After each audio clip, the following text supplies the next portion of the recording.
Ухтинские спасатели вызволили замерзающего в лесу человека. Накануне в лесном массиве недалеко от улицы Зерюнова заплутал местный житель. В полдень мужчина 1951 года рождения отправился к роднику за водой.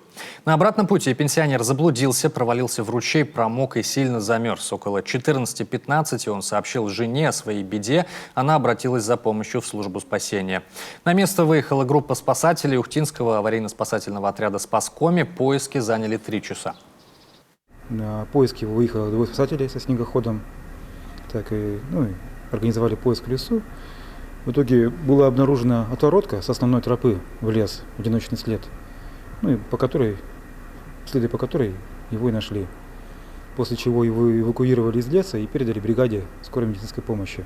Как пояснил сам пропавший, он, когда забрал воду, пошел обратно и решил срезать через лес и заплутал.